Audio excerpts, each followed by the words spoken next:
Well, Tom, let's talk now about the craft involved, if you can call it craft, in being a network television executive, which you were so successfully for so long.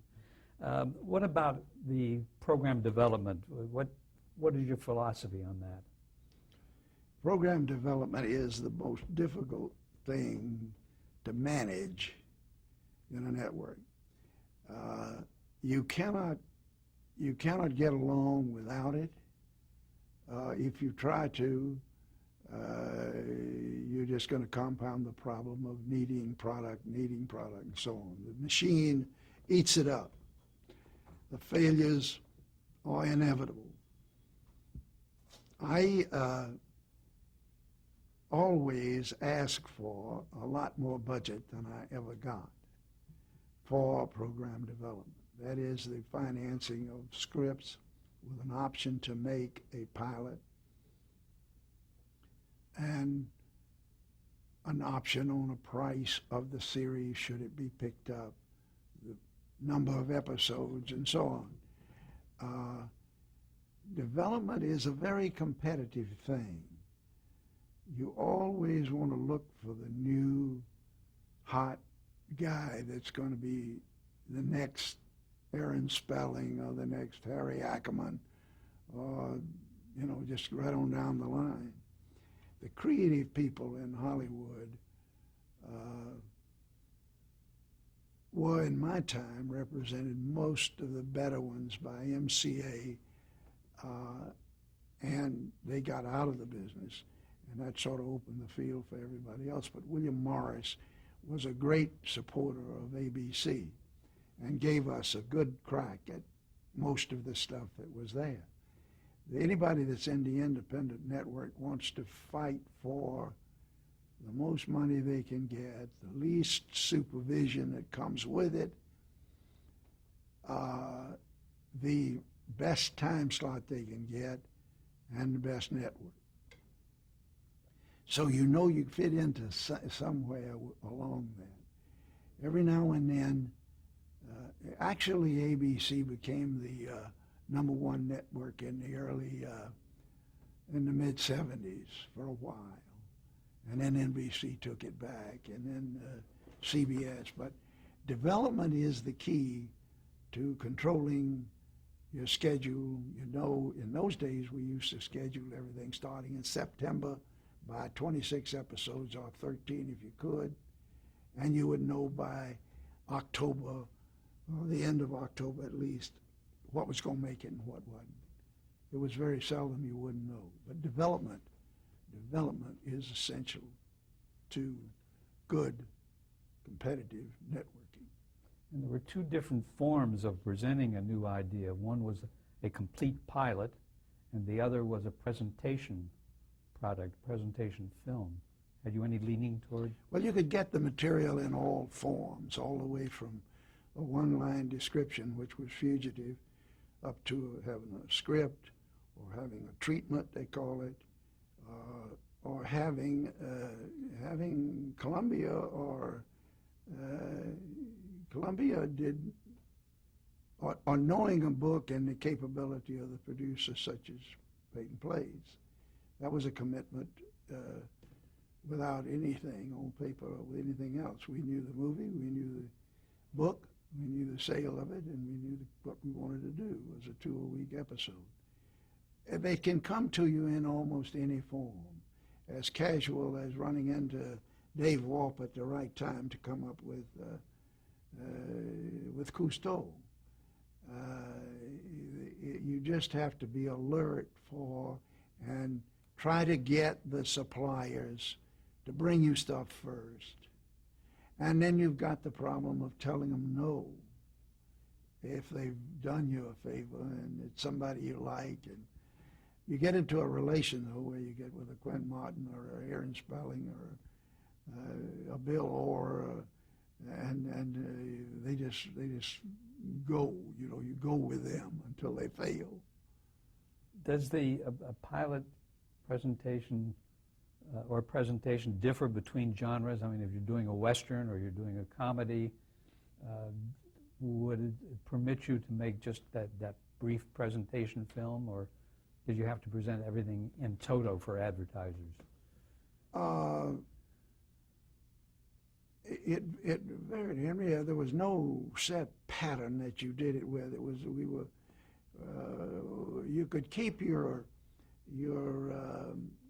costs down for development by committing to something and going with it, but that was far riskier. We had close squeaks that things came through, and you take something like Bob Wood, and if it hadn't been for Bob Wood hanging in there for All in the Family, that was one of the biggest hits of all times. That was not a hit the first season, you recall. It went along, and everybody was surprised that Bob renewed it. And Leah even, he thought he was not making it. And then all of a sudden this damn thing takes off, and it's only have 8 more years. And it's, I didn't think they'd get away with it when I first saw the first episodes, that they'd be rejected. But it really was a great series. How much did you rely on research in your development and scheduling? Well, the more failures you had, the more you reached out for research. But I never have really found research that that would be absolute. They had all kinds of stuff, where you turn knobs at your seat and watch it if you liked it and then not did it. I do not believe that there are so many variables in the person who looks at a picture and the reaction. I think there is nothing for good, solid instinct. There were perhaps all my career, perhaps as many as a dozen shows that I looked at and knew damn well they were going to succeed, and they succeeded. I mean, it was Ben Casey, Bewitched. And then there were a few that I thought were going to be the greatest things in the world that didn't get off the ground. I mean, they were put on the air and they just flopped right there. They were over. I mean, the Travels of Jamie McPeters. I thought that was going to be a great series. Didn't work. You never know on a situation comedy whether you've got a one-episode thing or not. We had one that was an instant look. We'd go. There was a fellow named Aston who later was in The Addams Family? Addams Family. John Aston? Yeah, it was. That one was 2 carpenters, and they were slapstick. And everybody sits there and roars and laughs and orders the darn series. It didn't do a thing. It just flopped. And I mean, they stayed away in droves. And I just couldn't understand that. There is no formula. There is no thing as research. If there were research, everybody would be using it. It would be strictly mechanical business. It's like making a movie. You don't know whether that thing's going to work or not. Who would have thought that my big fat wedding would be such a simple thing? We walked in one day and said, we've got a show idea, and we got a star. We got Patty Duke, and the idea she's twins. Well, they started telling us how that's going to work. See, we ordered that thing, and it worked for about 3 years. It stayed on the air, but that was simple. And that thing tested horrible. The audience didn't get it. I thought, oh, we've made a horrible mistake, but it worked. Research and gut feeling and emotion,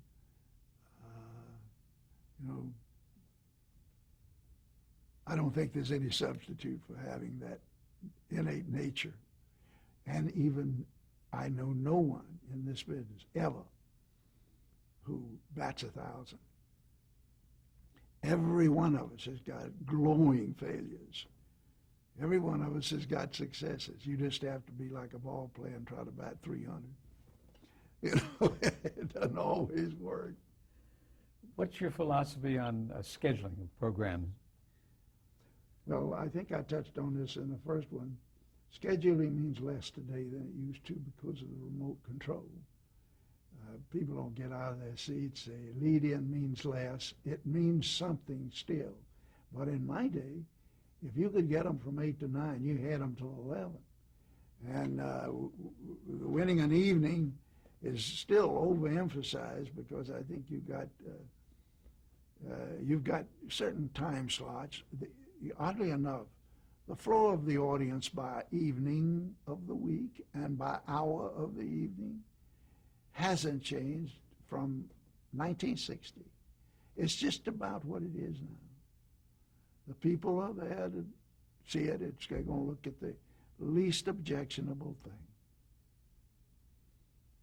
How do you feel about the demographics? I mean, that they're limiting programs that appeal to older viewers. I always blame Molly Trays and Fred Pierce for starting that. We were selling up against CBS. We knew CBS was vulnerable on one count. The audience was skewed to the old. Arthur Godfrey had a hell of a rating, but jeepers, everybody was over 50. So we decided to take off, and they invented the word jet set, G-E-T, get set, the get set. And we put on a presentation breakfast at the Waldorf Astoria with all the advertising agency for our season opener. And we used pieces of the new shows, and everything around there was the get set. And the get set was under 40. We started that damn thing, and we lived to regret it. How so? Because now they don't program anything for anybody over 50. If you go in with an idea about an old age home, it's the funniest comedy in the world, they ain't gonna buy it. You're wasting your time. They want those young people. And that has been imbued into the advertising agencies, into the marketing directors, into the board meetings. We've got to get those young people, because the truth of the fact is that they spend more money on the goods that are sold and advertised than do the old people. Now, news, they have to hang in there, but news is biased very old. It's the only thing on television today that's old. That's why you see so many ads for holding your false teeth in. You know, the people are looking to have false teeth. What's your feeling about all the advertising for medicines, all the prescription medicines and all the? Well, being my age now, I am very, very upset at the drug companies. It's a genre, that category of advertisers that didn't exist to a great degree. We had the proprietary drugs, the Alka-Seltzer, the over-the-counter stuff. But the thing that burst on the scene the last 20 years has been the high-priced, high-efficiency, expensive drugs that are not proprietary, that are proprietary, that are licensable, that are ownable. And they put whatever price they can get on a hit. And it's very, very much a problem for the health-conscious world that we're in. The thing that is happening is that they're keeping us alive longer. And as they do, there's going to be more percentage of the audience that are older. Someone will come underneath and do an older show that will shake the business up, and it'll have its effect. The audience is big enough to heck with the demographic. It's only when you got a reduced size of the audience you try to point out, oh, but they're young. You know, you're trying to sell to get people. Fascinating. I wanted to ask you about the idea of running multiple episodes for a series, like you did on Peyton Place, where you went from 1 a week to, I think, 2, and then you went to 3 a week. Well, let me tell you, I think that the two-a-week idea was very innovative. The subject matter was right. The time slots were right. But I think that 2 times a week is very, very, multiple time in prime time doesn't work too well. Everybody's tried it. Moving programs around doesn't work. A hit show can exist because the elements are all right. The lead in, the content of the thing, the time of day, the competition it's on, all of those things are factors. If you find that and you get a good audience, leave it there. Don't fiddle with it. The greatest mistakes we made were trying to move a show and get it to lead into something else. And that's the best way in the world to kill a hit. Let's talk about mid-season replacements. How did that theory come about? Out of necessity. The clearances would start falling off. The stations would start dropping the shows, putting in something else, syndicated or otherwise. We couldn't sell them to the advertisers. The audiences were too low. You'd know very quickly whether or not you were using that time profitably. How did that affect your scheduling technique? Well, you just had to keep fooling with the schedule until you get a night right. The scheduling is a problem of one day at a time. You take Sunday, you got a problem on Sunday. You got this, you do that. Sunday, I have always had a theory that nights of the week have a character. Tell us about that. Well, Monday night is a great night for situation comedies. Tuesday night, for some reason, we always did well with action, adventure, Ben Cage, Fugitive, or what have you. Wednesday is a sort of a family night, an all-family grouping of people. Thursday is the quality night that we all strove to dominate. Right now, Friends, I think, is about the Friday night is always a problem. The tune-in is low. There are other activities. There's the anticipation of the weekend. Saturday night is a demon. You know, the only thing we ever did well with was Saturday night fights. Saturday night is always a problem. Sunday night is a character night unto itself. The movies did well there for many, many years, but for some reason the movies are out now. It's always been a phenomenon to me that 60 Minutes has been able to hold in there at 7 o'clock on Sunday night. Like, nobody's moved it very much. But now they're screwing around with it, with getting rid of old Don Hewitt and a few people. They might, and you know, hell, Mike Wallace is as old as I am, and it's contrary, but it has a big audience. It's big enough to ride over. Well, people are comfortable with those people on 60 Minutes. They've known them for so many years. Oh, yeah. But they still have skewed bias to the high side. You're talking about multiple times a week. Both my theory about a rapid rise and a rapid fall. Hit Do You Want to Be a Millionaire? But they did another thing. They spread that thing all over the schedule, 3, 4, 5 nights a week. And they beat it to death in a heck of a hurry. There's just so much life in you know, they tell you that you're going to have 50, you're going to have 1 billion heartbeats in your lifetime. And everyone is one behind you. I think a television show is somewhat that way. Moods change, attitudes change. But when you look at a schedule 25 years ago and look at it now, it's not vastly different it's different in shows and everything else, but it's not different in segments.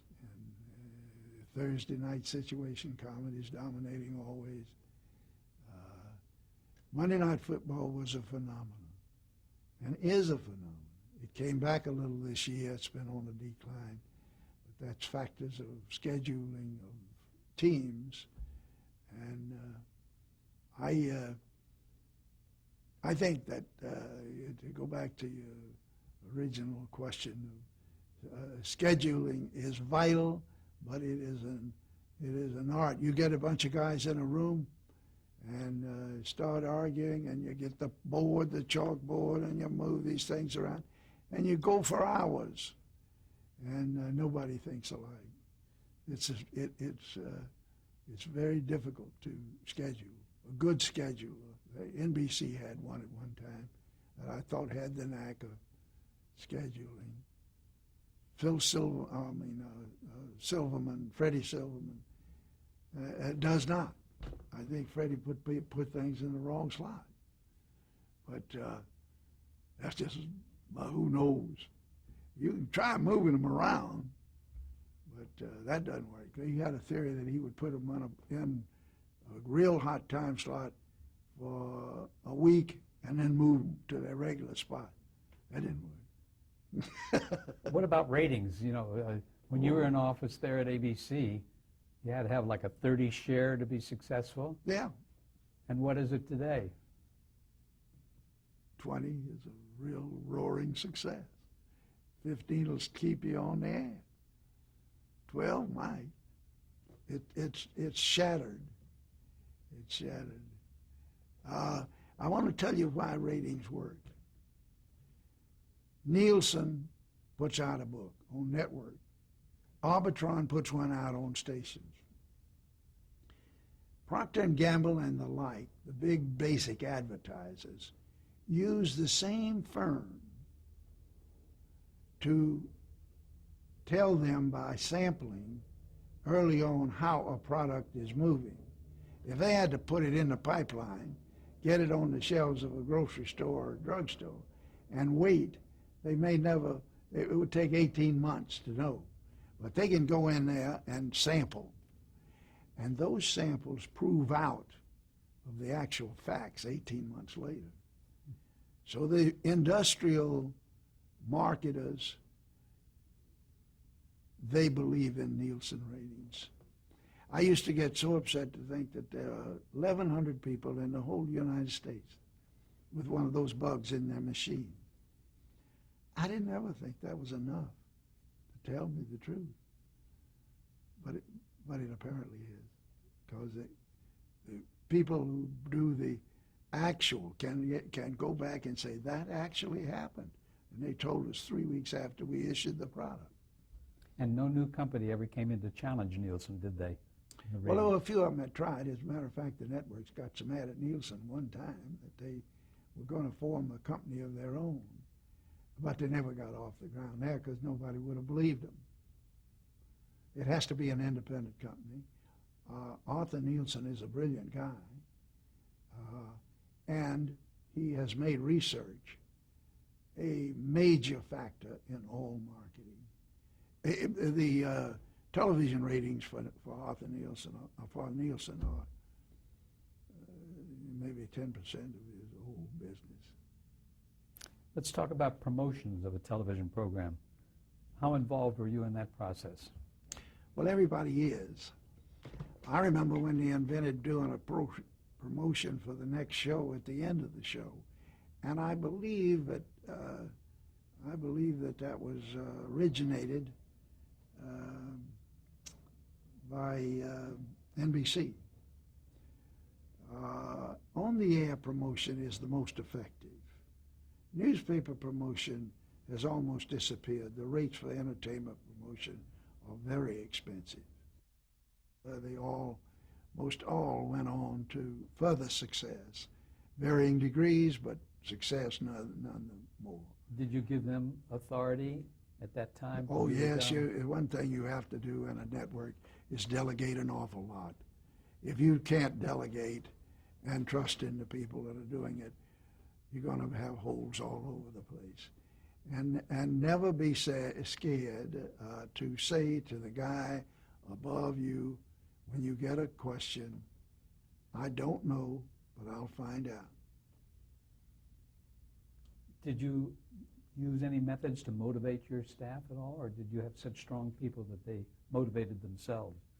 Well, we had various meetings. We had sales meetings. We had various things. We tried various kinds of motivation.